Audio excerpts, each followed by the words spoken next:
This is LBC from Global, leading Britain's conversation. The Nigel Farage Show.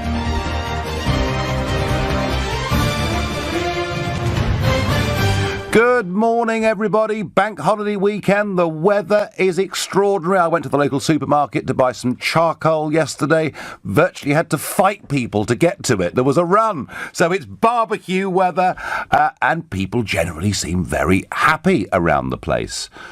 I particularly think the Conservative Party this weekend will be feeling not so much happy but relieved, but is the sun still shining for Jeremy Corbyn? This is the question, because one thing you cannot take away from Corbyn is towards the end of 2016, he looked in real trouble. Speculation as to whether he could survive as Labour leader. His standing in the polls nationally very low. Labour got down to 24% of the poll in one survey and then surged with the big, Jeremy Corbyn, and suddenly he was the cool dude, and they got as high as 42%. So one thing's for certain, Corbyn did bring big momentum to the Labour Party, but I just wonder, after the results that we've seen this Thursday, whether perhaps that bubble has burst. So what we saw on Thursday, for those that haven't looked at it, 150 council elections that took place across the country. Labour won 2,350 seats, up 77. The Conservatives 1,332, down 33. The Lib Dems 536, up 75. The Greens 139, up 8. And UKIP 13, down 123. So, tough times for UKIP. Marginally better for the Lib Dems, particularly in southwest London. A little bit of encouragement for the Greens, though not very much. But Labour, on the face of it, they're up. But what does this really, really mean? Has Corbyn's bubble burst? I'm going to ask Paul Richards, who is a former Labour advisor and columnist for the Progress magazine, what he makes of this. Good morning, Paul. Good morning to you. You know, the truth is that we were hearing, certainly the Mayor of London, Sadiq Khan, saying there was no part of the capital that Labour couldn't win, and speculation that maybe Wandsworth would fall to Labour, maybe Westminster would fall to Labour. It just didn't quite happen, did it?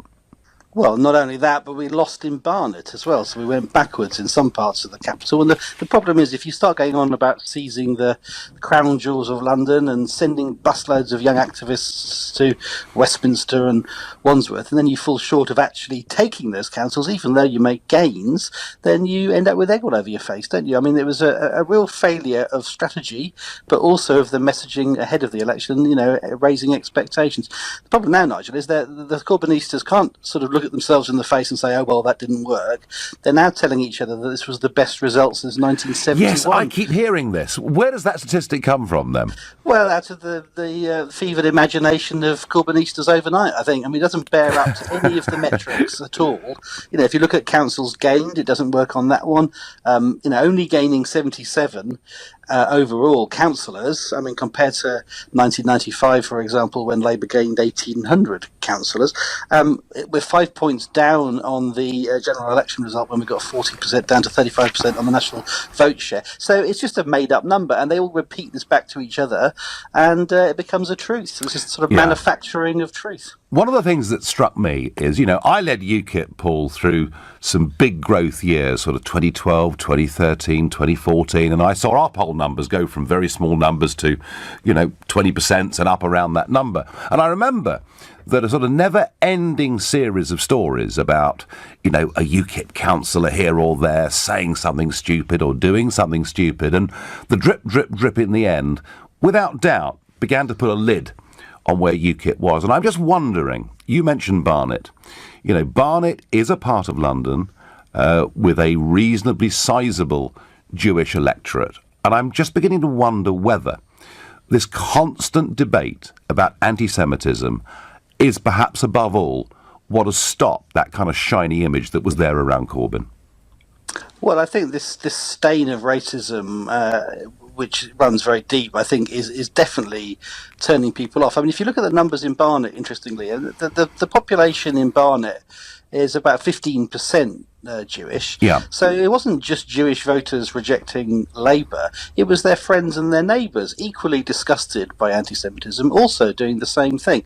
And, that is a feeling that most of us sort of decent people in the Labour Party completely share. We abhor the anti-Semitism that's happened in the last 2 years, and it's people who've come into the Labour Party from other parties, other traditions, and have brought that with them. It wasn't an issue under Ed Miliband or previous leaders. It's happened in the last 2 years, and it's cause and effect. And people look at that and they go, "Well, this is horrible. How can we be losing seats against such an unpopular government because people perceive us to be racist? This is the Labour Party. We're supposed to be held to a much higher standard than other parties, and yet this is what's happening on Thursday." And some internal criticism. I mean, Chuka Umunna making it pretty clear that with these results, difficult to be confident about winning the next general election. And Alistair Campbell, I mean, really putting the boot in, to be honest. I mean, are we now back to the days of arguments about whether Corbyn's the right man to be leader? Well, some of us have always been having that argument, as we said. I mean, Yes. the election result was a surprise in terms of, I'm talking about the general election last year, it was a surprise in terms of the increase in vote share, but, we didn't do very well in terms of number of seats compared to the Conservatives, and they were 1 million votes ahead of us, and, we got 40%, but they got 43%, and that was an supposedly unpopular government. So I'm very wary of predictions. I mean, it is difficult in this very febrile atmosphere to say, well, this election means the next election will be one way or the other, but the shine has definitely come off. Yes. I mean, we're losing members now, so the membership has peaked and is now going down. The election results on Thursday show there isn't really much of a correlation between the size of your party and your electoral performance. I mean, we're massively bigger than all the other parties, but it didn't translate into votes necessarily. And don't forget, outside of London, we went backwards. We lost Derby Council. So it's not a good picture. And my real issue is, a party picking itself off the map after Thursday should have a deep, hard look and ask itself the questions, what went wrong? Instead, we're getting the repetition of it was the best results since 1971, we're all doing well, it's all fine. And that is just sticking your head in the sand. That's not a responsible act.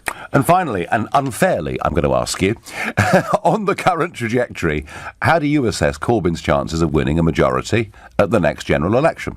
Well, it's an absolutely enormous mountain to climb, and the way you climb that mountain is by reaching out to centrist votes and people switching from the Conservatives and other parties to your party by appearing moderate, mainstream and sensible.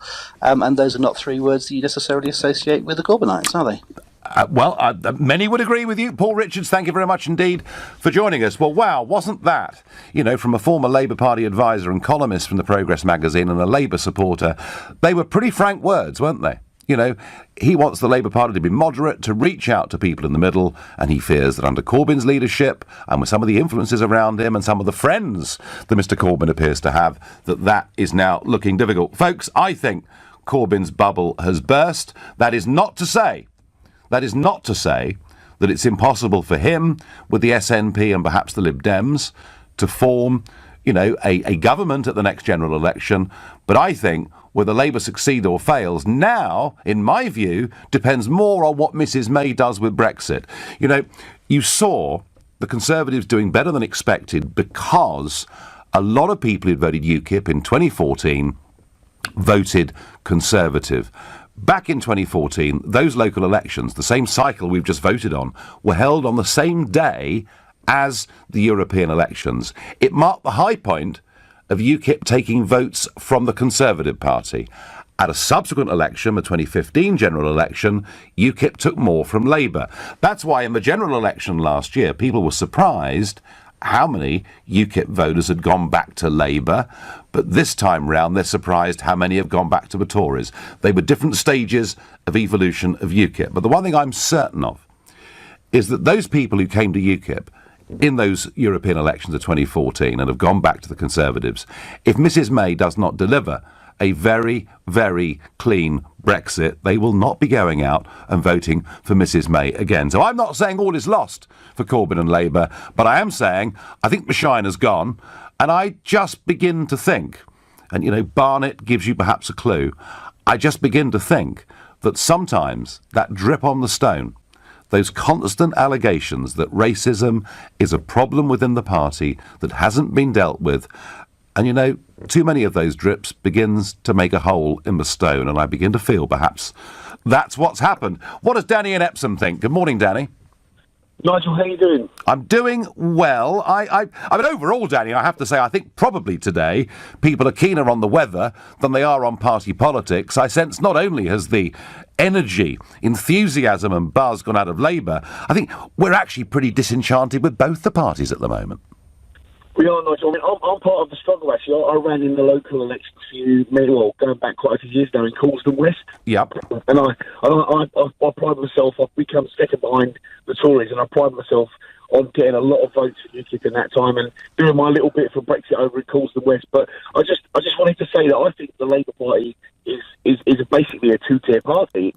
You've got the centrists, and I think you've got the people way out there on the far left, and I think they need a split. Because for people like me, for white working class or middle class people, I look at their front bench and it's like kryptonite. I look at Diane Abbott, the confirmed racist, probably the worst politician in political history. That's your opinion. Some think she's terrific, Oh, yeah. I mean, I look at McDonnell and I think, I look at him and think, what a dinosaur. He's like, it's like a rebel. Corbyn hasn't changed his mind on anything for 40 years. I look at them and I just think, how could I ever vote for you?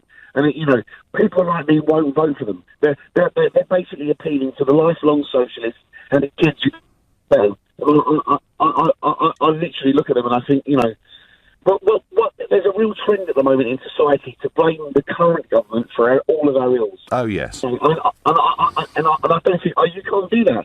Right, so Danny, there's nothing, as a white working class person who's pro-Brexit and did his bit to help Brexit, there's nothing this Labour leader's going to do to get you to vote for him next time round. Is that what you're saying?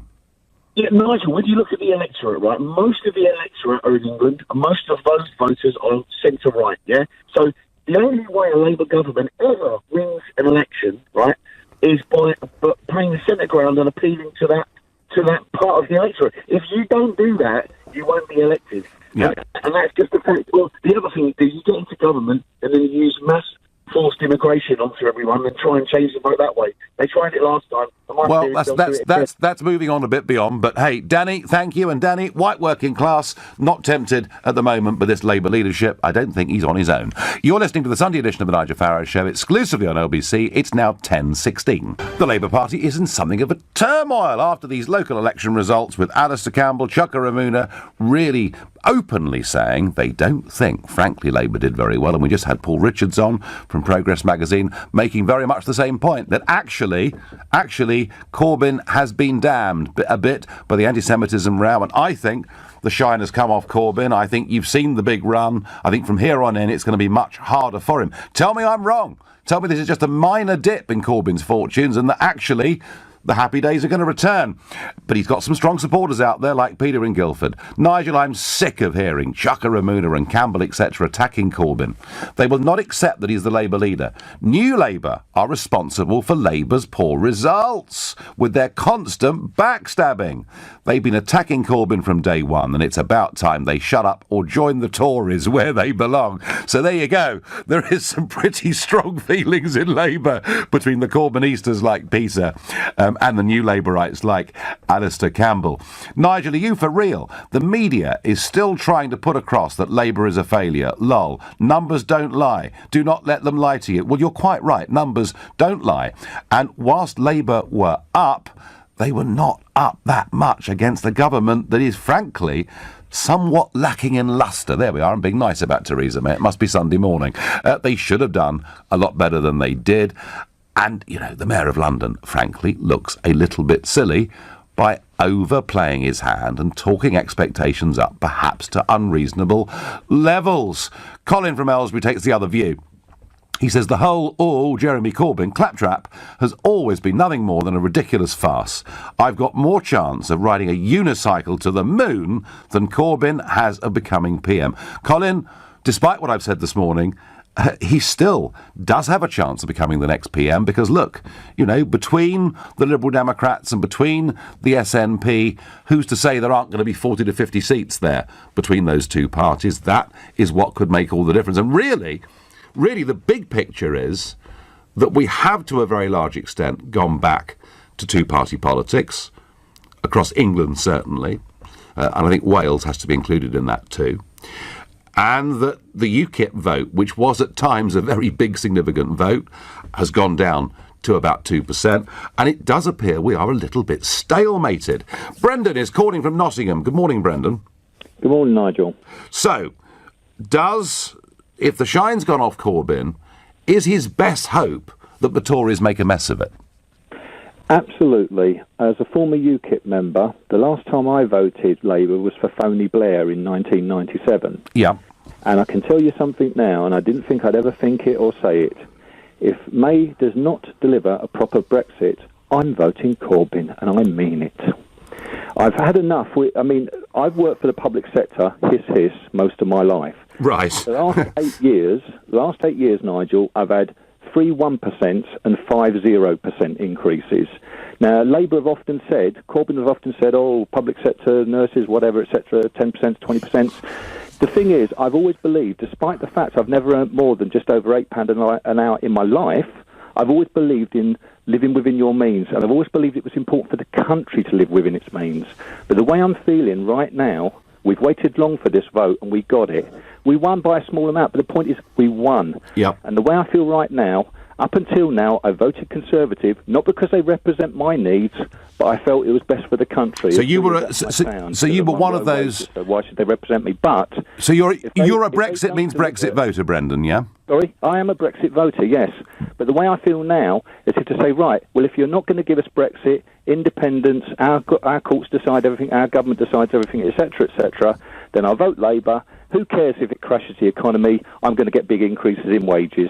Why not be selfish and vote Labour? Who cares if future children and grandchildren have to pay for it? Because up until now, a person like myself have voted Conservative for sensible reasons. What is there to vote Conservative? Okay, no, Brendan, I think there's a very interesting point of view. I think it's held by quite a lot of people. A lot of people who've been voting for Mrs May in 2017 did so because they're Brexit means Brexit voters. On Twitter I get, my friend that voted Labour all his life voted Tory this time.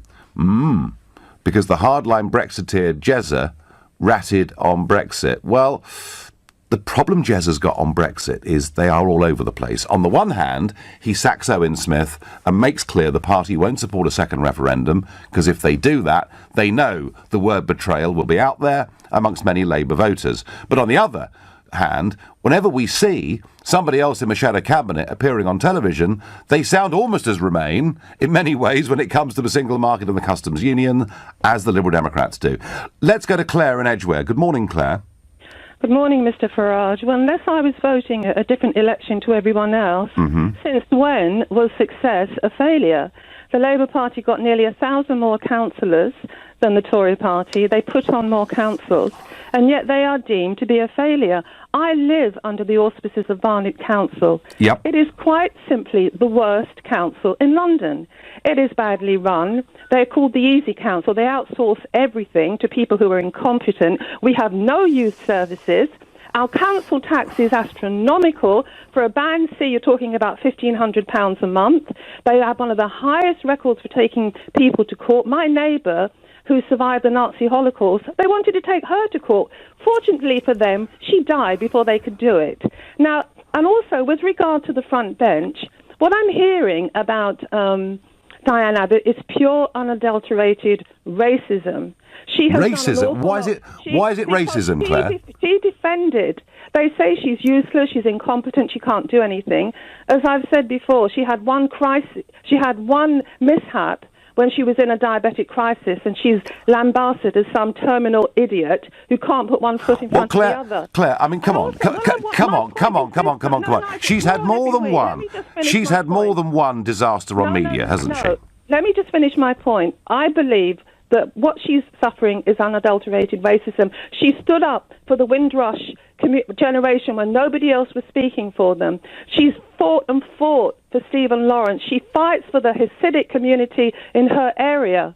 Now, because the rather affluent Jews in our area so despise Jeremy Corbyn, they've kept a terrible council in, and we've got extortionate council tax for another 4 years. Claire, I'm sorry, Claire. Are you suggesting that it's racist to criticise somebody who's black? No, I'm saying what Diane Abbott has to endure is pure Would you racism. accept that her interview with Nick Ferrari on this radio station, on LBC, during the general election, was, by the standards of any frontline political figure, a catastrophe? It was bad, but then us in the NHS know why it was bad. It was her 8th or 9th interview that morning. Her sugar levels were disastrously low. She should have said to LBC, sorry, I cannot come and do the interview. Let's assume that's right, okay? So what happened to her on Piers Morgan last week? Well, I watched the interview again. What was the problem? You cannot expound on a policy that you haven't actually evaluated and completed. What she said is we need to look at Britain's immigration policy and we need to basically revamp it. But what Piers Morgan was trying to do, and I never, ever, ever, ever watch him. It's only because you made such a fuss of him the night before. I went and I went and got it on iPlayer, and I thought, up until that point, she was fine. She was expounding. It was about 6:30 in the morning. Well, Claire, I tell you what, let's not get too sidetracked on this, but I mean, my view was, as Shadow Home Secretary, you've been in the role for a considerable period of time, you should at least be able to answer that question. Either way, Claire, you make the point that Labour have had a very good Thursday night. Look at the numbers. Labour across the country were up by 77 seats. The Tories were down by 33 seats. In a sense, this is rather like our equivalent of the American midterm elections. This is happening in the middle of a parliament. Labour would have expected, the point I'm making, I think we're all making, Claire, Labour would have expected and did expect to do much better than this. Every government, every party always expects to do better, and they deserve to do better because their policies are excellent. They keep lambasting John McDonnell. When John McDonnell was head of finance at the GLC, it was always in surplus.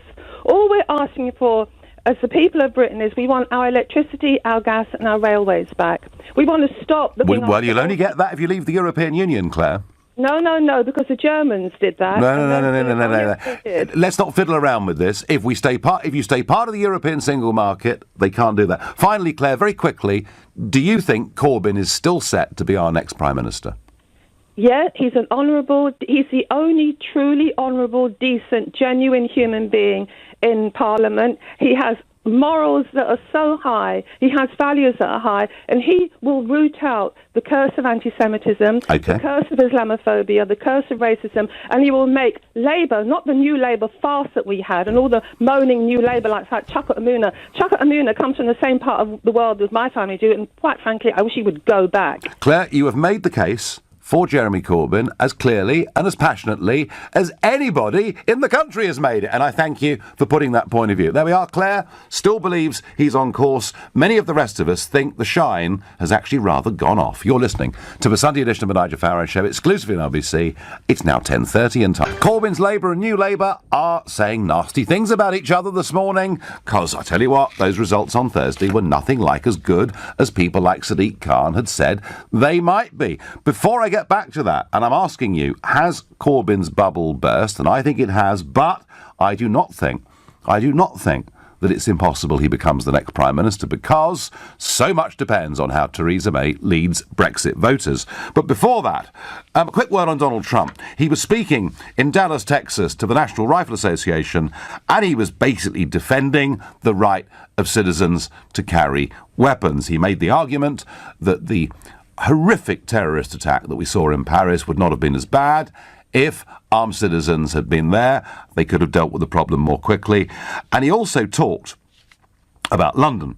He said, in London, which has unbelievably tough gun laws, a once very prestigious hospital right in the middle is like a war zone for horrible, stabbing, wounds. And, of course, he has received much criticism for it. Where did the whole thing come from? Well, actually, there was a piece that appeared from a trauma surgeon in a British newspaper 4 months ago where he likened his hospital to an Afghan war zone. So that is where Trump got the quote from. But I guess anything Trump says or does about the United Kingdom between now and his visit on July the 13th is going to make news. And, of course, Boris is across on the other side of the pond. He's meeting National Security Advisor John Bolton. He's meeting Vice President Pence. And this is all about the Iran nuclear deal. Britain, the European Union, supporting a deal with Iran, whereby we ease sanctions, we basically give money to Iran, and in return they promise us they're not going to develop nuclear weapons. And Trump thinks that's a dumb deal. Trump, and particularly John Bolton, his new advisor, they see Iran as sponsors of state terrorism. And within the next 2 weeks, the deadline's the 12th of May, Trump says he's going to pull America's name from that deal. So Boris over there on a diplomatic mission, although not, to my knowledge, actually going to meet Trump himself. But as I say, all things Trump between now and the 13th of July will be big news. And what will be even bigger news, of course, is the meeting that is due to take place between Trump and Kim Jong-un. And they say they're going to meet at that demilitarized zone between North and South Korea. Be a pretty dramatic picture, won't it? Trump and Kim Jong-un walking there to meet. So whether you like it or not, folks, on this Sunday morning, Donald Trump is not going away from the news any time soon. But back to Corbyn, back to Labour, back to the constant drip of anti-Semitism and allegations of racism within the party that has not been dealt with. Those results certainly hurt Labour in Barnet. And I think more widely, there are people saying, I don't know, this Corbyn bloke, he seems pretty sincere, but look at the company he keeps. John is calling from Chigwell. Good morning, John. Good morning, Nigel. How are you doing on this fine morning? Well, I'm working, John, and you're listening. But I do intend this afternoon to. This afternoon, I'm going to do a little barbecue because I managed to get some charcoal just from a supermarket, Lovely. and Very nice. and I fully intend to have a barbecue. I may even allow myself a glass of something, and then probably in true British style, fall asleep in the sun and wake up tomorrow looking red. Well, I mean, you as a defender of the working classes, Nigel, I'm sure you should be having a pint of something. Well, I didn't say I wouldn't, did I? And I'm sure before I get to the barbecue, I'll stop at the pub. But that aside, John. I feel, well, Nigel, a good thing I don't have to come and defend Diane Abbott because your last caller has just done such a sterling job. But I will ask you this, yeah? If you want to talk about politicians who are doing such a bad job, yeah? Can you ask Boris Johnson next time you see him, where's the £50 million from the Garden Bridge? Right, Nigel, look, I would like to say this, right? Well, John, just before you start, maybe you're actually beginning to answer my question for me. If there's 50 million missing here, if there's a government that's not delivering on much of its manifesto, if there's a leader who was strong on Brexit, now looks weak on Brexit, surely aren't these all the reasons, John, why Labour should have done better on Thursday? Well, with the constant barrage of bad news about Jeremy Corbyn, it's no surprising that he didn't. Look, I'm surprised that he's actually doing as well as he is, Nigel. I mean, look at the people that you bring on. Yeah, you bring on Chuka Umunna, you bring on Alistair Campbell. They hate Jeremy Corbyn. Why would you bring them on when you know they hate you? So you're bringing them on purposely because you know that. Right? Why didn't you bring on some of the councillors that had won their seats? John. I have spent time on this show with Alistair Campbell, and that, of course, is because he is one of the leading spokesmen in this country against Brexit happening. He edits the New European newspaper, and I think for many, I hope at least for many listeners, you get the two strong points of view on Brexit. When it comes to Corbyn supporters, I allowed Claire before the break to give a virtual eulogy about Jeremy Corbyn. So I'm very happy to hear both sides of the argument. But, John, do you? I mean, what I'm saying is this. I credited Corbyn today with taking a party that sunk to 24% of the polls to 42% of the polls. That of itself was an astonishing achievement. What I am saying, John, is that I think the shine has gone. I think the bubble has burst. I think from here on in it's going to be harder. Nigel, he put on 77 new councillors. Nothing has burst. I mean, if you guys in the media keep telling everyone, oh no, the Labour Party, they're doing so badly, people will start to believe it, right? You know, the anti-Semitism is just a load of rubbish again, right? You know, because what they had to do, what you guys had to do in the media, you had to find a minority that you could say, well, Jeremy Corbyn is racist against this. Like, you couldn't do it to black people because you knew that wouldn't work. Nobody, John, nobody has called Corbyn racist. No one's called Jeremy Corbyn racist. No one I've heard of any repute has said that. What they have said is he's not been very careful about some of the company that he keeps. And are you seriously telling me that there is not a problem at all within Labour of anti-Semitism? Nigel, look at some of the company that you keep, right? I am not leading the Labour Party, John. That's the point. Nigel, forget no. John, come back to come back to the point. Come back to the point. You know, even Corbyn himself, John, admitted there were pockets of anti-Semitism within the Labour Party. Are you, John, in Chigwell? Are you in denial? Nigel, there are pockets of anti-Semitism within society. That's what society is. No need to worry then, is there? Why is Jeremy Corbyn the only person that must police all the people that he supports on the internet? How is that his job? How is it his job to support to go after trolls? It's not his job. Well, it was my job as leader of UKIP to do that, I can assure you. And when you lead a modern political party, John, that's what you have to do. John, I think you're in denial over this. Nigel, you didn't do that when you led UKIP, right? In fact, when you was at Thanet, right, when your campaign at Thanet, right, you said that you never had people from the BNP and the National Front alongside you. But all of your people at Thanet who was running your campaign was all ex-BNP. Do you know, John, this is a tangential argument, but I will tell you this. When I led UKIP, we were the only party in the country that banned former BNP people from even being members. The Labour Party had former BNP councillors sitting for Labour. But that's a separate argument. John, OK, I understand it. You don't believe anti-Semitism is a problem within the party. Let me ask you, finally, we've had a good chat. Let me ask you, finally, do you think that Jeremy Corbyn is still on course to win the next general election? Of course he's on course to win the next general election. That's why you guys are doing all you can to try and stop him. Of course he's going to win the next general election. You know he is. All right, OK, John, listen, great call, very sporty. Well, John is absolutely convinced that Corbyn's on course to win. And as I say, he still could win. I don't see how he can get a majority. I think they have too many seats to win. It's going to be too difficult. But, you know, between the SNP and the Lib Dems, there could be 40 or 50 seats there. It could well be a coalition government, but only if Theresa May drops the ball on Brexit. Come on, man, you're still bashing JC. What about the appeaser in charge? Shouldn't she be under scrutiny 24/7? I get on Twitter. She is under scrutiny 24/7. Don't make any bones about that. And I think she's got a very, very difficult couple of weeks coming up. And let me just say to you on Twitter that the fact we are now 23 months since a referendum in which we very clearly voted to leave the customs union, and the Cabinet Committee, War Committee, was meeting this week to discuss what our policy is towards the customs union. Believe me, she is under scrutiny. Make no bones about it. And if actually, do you know what? If truth be told, I think our enthusiasm for both the main parties is pretty lukewarm. You're listening to the Sunday edition of the Nigel Farage Show, exclusively on LBC. It's now 10:45. I think Corbyn's bubble has burst. The big M that he had with him that saw that party under his leadership go from 24% to 42%, and it was remarkable. You know, the success, the popularity that he enjoyed, I think that's burst. I think it's going to be much, much tougher for Jeremy Corbyn here on in. But some of you still support him very strongly, and despite the sunshine, one or two of you are very angry. Stephen's really angry on Facebook. Just remind us how many UKIP councillors are left in the UK. Well, what's that got to do with it, Stephen?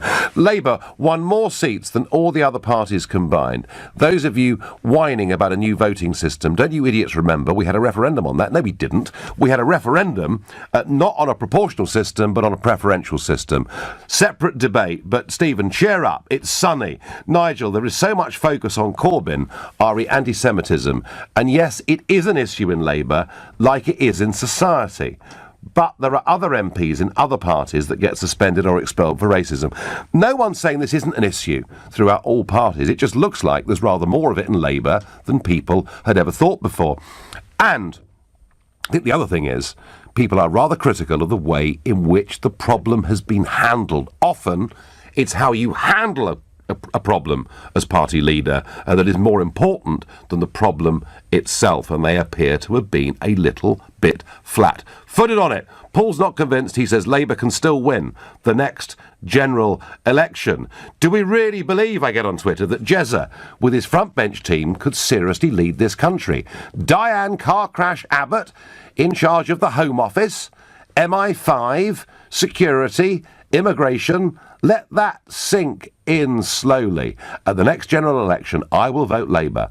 I'm wishing for Jeremy Corbyn to be Prime Minister, says Linda. Folks, I'm not saying it's all over for Labour in the sense that they're going to, collapse in the opinion polls. I'm saying the bubble has burst, the big momentum's gone. It is now, unless Mrs May makes a complete hash of this, and that is entirely possible, of course, but unless she does, I don't see how Corbyn gets a majority next time round. If he was on course for that, these results would have been a lot better. That is my view. What does Tony in Fareham think? Good morning, Tony. Good morning to you, Nigel. Yes, I think Corbyn and his party have been exposed, really. The anti-Semitism argument was the last straw that broke the camel's back, I believe, for a lot of people, including myself. My parents were both Labour voters, but I've never been a Labour voter. And I've often wondered about staying Conservative, but I think the choice between the two, there is no choice between the two. If you want to see this country's defences stripped, then please vote Labour. And as for the unholy alliance between the SNP and Labour, well, let's look at what's in Scotland. Our new frigates are being built in Scotland. They've just built our new aircraft carriers, completed our 2 new aircraft carriers in Scotland. Trident is based in Scotland, or that will go under a Labour government, and this country will be exposed. Tony, you come from a part of the world with a long Royal Naval tradition and quite a lot of army camps not too far away from where you are, and you clearly care. You clearly care about defence as an issue, which I do too, by the way. But there are a lot of people out there, Tony, that don't. A lot of people out there that think we should spend far less on the military, and a lot of people out there even questioning whether we need Trident. So you see, Tony, there is potentially a constituency for Corbyn with people who feel that way. Yeah, yes, absolutely, and I understand where they're coming from. But let's look at what happened a couple of months ago in Salisbury. Yep. And let's look at what the Russians have been doing by floating their submarines down the channel. They've got new submarines. They're rebuilding. There is a new Cold War in place now.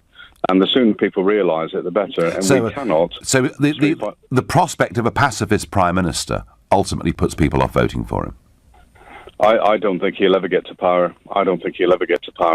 Because I just think he's too dangerous. Okay. And you're going to vote for the Conservatives then, from the sound of it. But are there any circumstances, Tony, over Brexit in which you might not be able to go out and vote Conservative?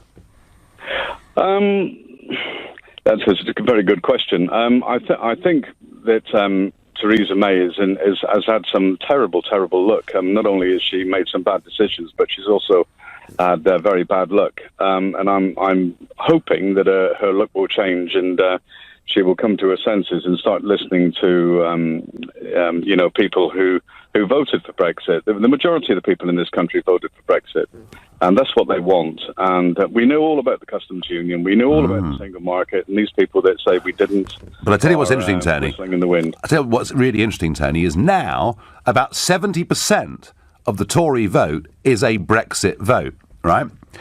And if she doesn't deliver Brexit, a lot of those people next time round, some may switch to Labour, but an awful lot may simply stay at home. So the point I'm making, Tony, is she's vulnerable on this.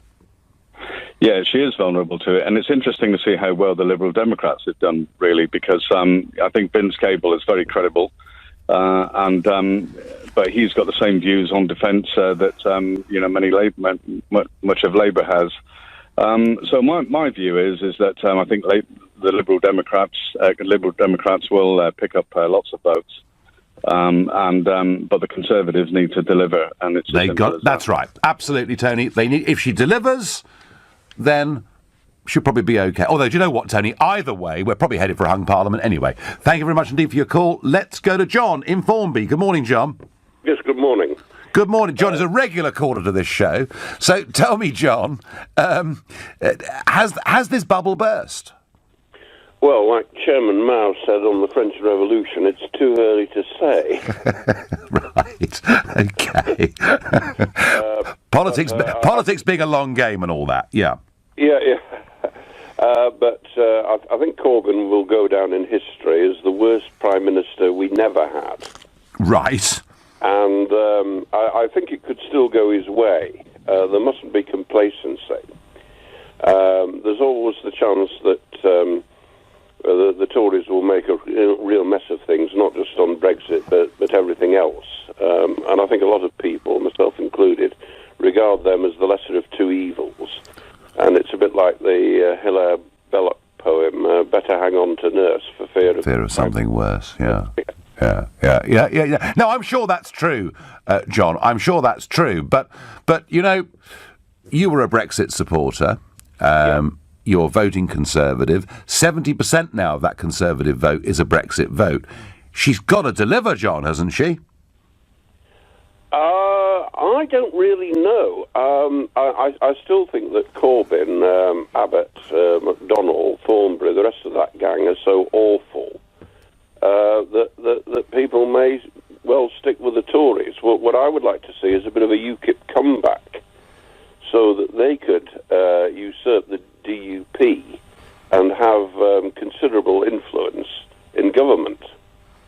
Well, you know, the one thing that UKIP did do was in proportional representation elections to do phenomenally well. They even won, goodness me, in 2014.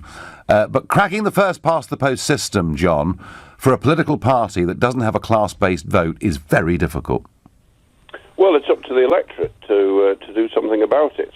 If there was some organised tactical voting, it could have two benefits. One, of keeping Corbyn out, and two, of holding the Tories to account. Yeah, well, a UKIP comeback, John. A UKIP comeback. If Mrs May drops the ball on Brexit, it may well happen. John, I thank you. I'm going to move on to Sandra, who's in New Malden. Good morning, Sandra. Good morning, Mr. Farage. I just wanted to say very little, and that is basically, I think we should be discussing UKIP. Oh, well, I've got the wrong subject for debate, have I? Not Labour Party. The thing is, when you were the leader of that party, you lost that position. And now you, as a presenter, I did what? I'm sorry, Sandra. Sorry, Sandra. Come again. I did what? When you were the leader of that party, you lost your position. I lost it. What? I was sacked. Yes. You were sacked, absolutely. So, this is good fun. This is good fun. I'm enjoying this, Sandra. You are now you're the presenter of LBC and should be acting as a presenter and not targeting a Labour Party or Conservative or anyone else, just they discuss in general, but one does not mind that. Well, if I was sacked, Sandra, if I was sacked from UKIP, Sandra, how could I have an objective debate? I mean, I'd be full of bile and anger and bitterness on this lovely bank holiday Sunday morning, wouldn't I? No, Mr. Farage, you've got how can I say, bad luck in you. And what you try to do is put every other person you don't like down. And I think maybe it might sound a bit harsh, but I think you should look yourself in the mirror first, and then maybe we should start discussing you. Well, you know what, Sandra? I've had many things happen in my life, but the one thing I have not had is bad luck. I am one of the luckiest people that's ever been born. I survived a major road traffic accident where I was smashed to bits, cancer when I was very young. I got out of a plane crash, out of a light aircraft crash, and that's a very small club to be a member of. And I happened to find myself leading UKIP at a time when the Conservative Party had lost its way under David Cameron. And I helped the party to win the European elections back in 2014, the first time since 1906 that a party that wasn't Labour or Tory won a national election. So, Sandra, I may be many horrible, terrible things, but I don't bring bad luck. Now, moving on from that, this week saw a 10th defeat for the government in the House of Lords over Brexit legislation as peers backed a move aimed at preventing a hard border from being imposed between Northern Ireland and the Republic. Repeated attempts by the Lords have led some to believe that they are really trying to prevent or delay Brexit. Do you think the time is right now to call for the abolition of the House of Lords? And if you think no, they've got to be there to scrutinise. Call 0345 6060 973. Maybe you think they've overstepped the mark. Time for us to move on to a Senate. Text to 84850. Let me know what you think using the hashtag Farage and LBC at LBC. And of course, you can watch us on Facebook and comment there too.